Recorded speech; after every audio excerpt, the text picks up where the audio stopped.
हम मिलते हैं जोरा साहब से, जो पार्टी के अध्यक्ष भी हैं और सीनियर लीडर हैं लद्दाख में कांग्रेस की। ये जो करिश्मा है पार्टी का, इनके दम पे ही पार्टी आज 9 तक पहुंची है। हम इनसे पूछते हैं कि ऐसा उन्होंने क्या किया कि पार्टी इतने लंबी छलांग उन्होंने लगाई है और बीजेपी को पीछे धकेला है।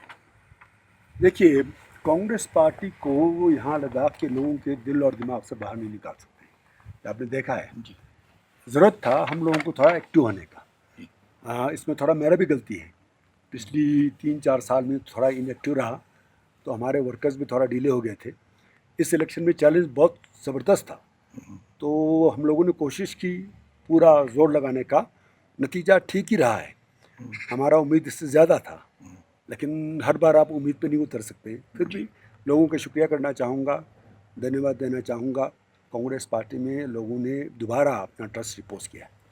26 पार जी। जो बीजेपी का नारा था, जी। आपने 15 पे समेट दिया उसको। ऐसा क्या जादू था? अरे हम तो उनको अब की बार बीजेपी बाहर था जी। लेकिन एक दो जगह हमें थोड़ा निराशा हुआ। जी जी। मिसाल के तौर पर नुब्रा में 5 की 5 बीजेपी ले गया जी। और मैं उम्मीद कर रहा था कम से कम 1-2 सीट मिले। उसमें मेरा अपना गलती भी है, मैं वहाँ टूर नहीं कर पाया। शायद वहाँ टूर करता थोड़ा बहुत फ़र्क पड़ता। मैं नहीं कहता हूँ कि 5 के 5 सीट लेता, लेकिन 1-2 सीट का फ़र्क पड़ता। एक मेरा अपना गलती भी रहा उसमें। फिर चंगतंग रीजन में हमें एक भी नहीं मिला। जी। वहाँ भी कोशिश तो की थी। एक जगह से हम 17 वोट से हार गया, लेकिन थोड़ा सा उसमें आपको अब सेटिस्फेक्शन इसमें मिलता है कि 2 इंडिपेंडेंट ले गया वहाँ से। बिल्कुल। तो हिसाब किताब ऑलमोस्ट बराबर सा हुआ, हमें नहीं मिला। आपने इस चुनाव में कौन से ऐसे मुद्दे थे जो जनता के लिए आपने उनके सामने रखे? 2 चीज़ें था। एक तो जो यूटी का निज़ाम है, जी। ये अफसरों का निज़ाम है। जी। हम लोगों ने अफसरों के निज़ाम के लिए जद्दोजहद नहीं किया। जी। हम लोग चाहते थे कि यूटी लद्दाख के चुने हुए जो नुमाइंदे हैं वो चलाएं उसको। ऐसा नहीं हुआ। असेंबली के लिए तो होम मिनिस्टर साहब ने खुली तौर पे उन्होंने मना किया था पार्लियामेंट में। जी। लेकिन उन्होंने एक वादा किया था कि काउंसिल को हम एम्पावर करेंगे। जी। है ना? तो पर वो नहीं हो पाई। एम्पावर करने का एक जरिया था 6 शेड्यूल। जी। जहाँ 97% आपका शेड्यूल टाइप हो, जी। उसके लिए 6 शेड्यूल सबसे मुनासिब आपका ये कॉन्स्टिट्यूशनल गारंटी है, सेफगार्ड है। जी। वो नहीं दे पाया। मुझे वजह समझ में नहीं आ रहा, क्योंकि 6 शेड्यूल बनाए लद्दाख जैसे इलाके के लिए जहाँ आपका ओवरवेलमिंगली ट्राइबल पॉपुलेशन है। जी। अभी आप बहुत अच्छी विपक्ष की भूमिका बहुत अच्छी आपकी रहेगी इस बार। जी, हमारे इस बार आपने देखा होगा, हमने बहुत सारे नौजवान पढ़े लिखे लोग उनको उतारा है। जी। एक जगह का मुझे थोड़ा गम है, खलसे का। वो 7 या 9 वोट से हार गया। बहुत ही अच्छा लड़का था, पढ़ा लिखा। वो उसका हार का मुझे थोड़ा गम है। बल्कि जितने भी आए हैं सब पढ़े लिखे लोग, अच्छे लोग, इंटेलिजेंट सारे हैं। जी। मैंने कईयों से बातचीत की, उन्होंने अपना विजन क्लियर बताया। बिल्कुल। ये लोग हैं, अपना दिमाग रखते हैं। बिल्कुल। ये किसी का तोतागिरी नहीं करते। बिल्कुल। अपना दिमाग, खुद अपना दिमाग, पढ़े लिखे लोग हैं तो और लद्दाख के बारे में समझते भी हैं। मेरा मकसद भी यही था कि देखिए हम लोग अब 63-64 हो गए। अब हम लोगों को कोशिश है, मेरा कोशिश ये है, मैं अभी पार्टी में इसलिए हूँ, मैं भी रिटायर होकर बैठ सकता हूँ। नए लड़कों को चार्ज, नए किताब पढ़ें, गार्डनिंग करें, लेकिन वो बेईमानी होता है लद्दाख के लोगों के साथ और अपने पार्टी के साथ भी। जिस पार्टी ने मुझे इतना मौका दिया और लद्दाख के लोगों ने जिन्होंने मुझे इतना प्यार दिया, उनके प्रति मेरा ड्यूटी बनता है कि नेक्स्ट जनरेशन ऑफ लीडरशिप को मैं तैयार करूँ। इसीलिए मैं पार्टी में बैठा हूँ। मैंने कोई इलेक्शन नहीं लड़ना। जी, ताकि मैं इन लड़कों को उतार के, इनको जिता के, हाथ पकड़ के उनको चलाऊं, नया लीडरशिप तैयार करें। बिल्कुल। इसलिए मैं बैठा हूँ पार्टी में। आपसे मैंने जब पिछली बार एक इंटरव्यू किया था तो मैंने आपसे पूछा था कि यदि 6 शेड्यूल के बारे में जब बातचीत करने दिल्ली जाएंगे तो आपको उसमें होना चाहिए। तो आपने कहा मुझे यदि न्योता मिलेगा। अब तो आप विपक्ष की मेन लीडरों में हैं, अब तो न्योता क्या आपको आप बिना तो वो बेकार है सारा कुछ। नहीं, वो सारा निर्भर करता है ये आपका वेटरन लीडर्स और अपेक्स बॉडी। जी, वो लोग चाहें कि मैं चलूँ साथ, मेरा कुछ योगदान हो सकता है तो मैं जाऊँगा। वो लोग नहीं चाहे तो मैं नहीं जाऊँगा। मैं अपने आप को इम्पोज नहीं करना चाहता हूँ किसी के ऊपर। जी। आपकी पार्टी जो है, अब किस तरह का रोल आप हिल काउंसिल में निभाएंगे? ये बड़ा वाइब्रेंट रोल होगा हमारा। इस बार जो जिस तरह के हमारा कंपोजिशन है, 2-3 सीनियर हैं, बाकी सारे जवान हैं, बहुत ही दमदार ये लोग, एक वाइब्रेंट अपोजिशन का रोल प्ले करेगा। इस बार आपने बड़े बड़े लीडरों को, सीसी तक को कांग्रेस ने धूल चटा दी, क्या ऐसा क्या क्या क्या किया आप उससे लोगों ने? उससे पता चलता है कि जो पिछली काउंसिल है उसका परफॉर्मेंस ऑलमोस्ट एबिसमल था। और इससे बुरा होता अगर 4 मिनिस्टर यहाँ पे हफ्ता भर कैम ना करता, बल्कि दो 6 महीने से लगे हुए थे हाँ, सर। 6 महीने से लगे हुए थे, 2 बार यहाँ विजिट किया, हेलीकॉप्टर लेके हर जगह घूम रहा है, पैसे की उनको कमी नहीं है। तो हमारा जो चैलेंज था बहुत ही ह्यूज चैलेंज था, उसके बावजूद नो सीट मिला, जनता का शुक्रिया। आपकी पार्टी ने लद्दाख लेह के आसपास जितनी भी सीटें थी जी। उनमें अच्छा काम अच्छा किया, उन्होंने परफॉर्मेंस अच्छी रही जी। बनस्पत और एरिया से। क्यों टाइम की कमी रही आपको? एक तो या समय टाइम नहीं का, मिल पाया? एक तो जिस तरह मैंने अभी जिक्र किया, टाइम का कमी रहा, अनुपरा में जा नहीं पाया। और दूसरा, जो मैसेज हम कन्वे करना चाहते हैं वो शायद कन्वे नहीं हो पाया। जहाँ ये ले के इर्द गिर्द थे, ये लोग थोड़ा ज़्यादा एनलाइटन लोग हैं, ज़्यादा अवेकन लोग हैं, तो वहाँ तो हमारा दाल गला। जहाँ दूर दराज है वहाँ हम लोग शायद समझा नहीं पाए। जी। तो आप आम आदमी पार्टी इस चुनाव में भी मैदान में आई जी। थी, उसका कोई परफॉर्मेंस बहुत अच्छा नहीं रहा, परंतु चुनाव हरवाने में या थोड़े बहुत जो मार्जिन से उसमें जरूर उनकी कुछ आपको लगता है कि उनकी यदि वो नहीं होते मैं उनको तो डायरेक्ट फाइट आप देखिए, करते? उनको डिस्करेज नहीं करना चाहता हूँ। वो नया पार्टी बनाया, अभी उनका शुरुआत ही है, तो चलिए इस बार नहीं अगली बार होगा। लेकिन हाँ, इससे डैमेज हुए हम दो तीन जगह हम डैमेज हुए।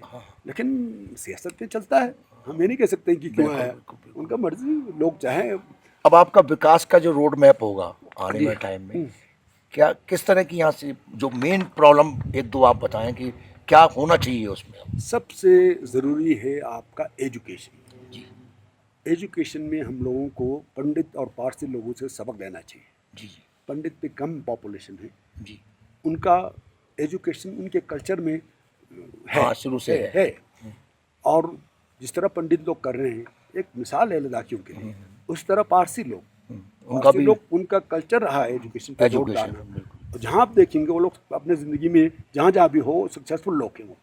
वो लद्दाख को उनसे सबक लेके, हम भी छोटा सा तबका है, ज़्यादा नहीं है, हाँ, लेकर के मिला के 3 लाख है, हम एजुकेशन पे जोर डालें और एजुकेशन को एज ए कल्चर अपनाएं, तो हम भी सक्सेसफुल हो सकते हैं। एक वो एजुकेशन, दूसरा हेल्थ।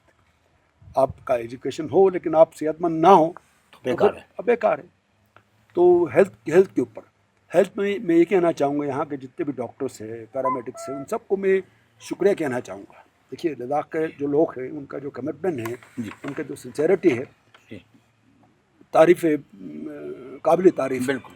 लेकिन फिर भी आपको हेल्थ सेक्टर में बहुत सारी चीज़ें करने की ज़रूरत है। बहुत सारे आपका स्पेशलिटी है वो यहाँ नहीं है, कैंसर का यहाँ पर नहीं है, बहुत सी कैंसर का चीज़ें। इंसिडेंस हाई है, उसी तरह आपका और चीज़ें हैं। तो हेल्थ में जोर होना पड़ेगा, जोर लगना पड़ेगा, ये है। तीसरा, एग्रीकल्चर पे देखिए, एग्रीकल्चर निगलेक्ट हो रहा है।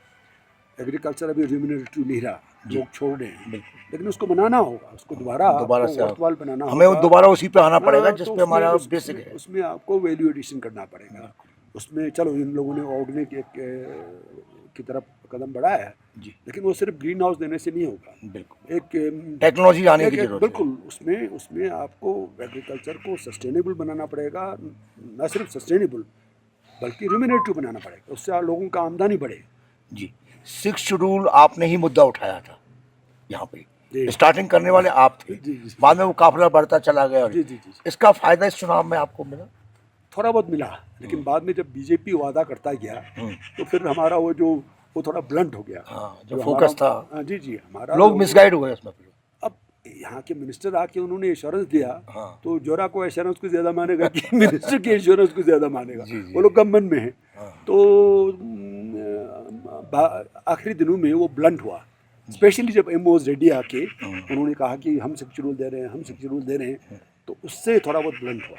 जो साहब, लास्ट सवाल, 6 शेड्यूल जो अब क्या उम्मीद है कि गवर्नमेंट देना चाहिए?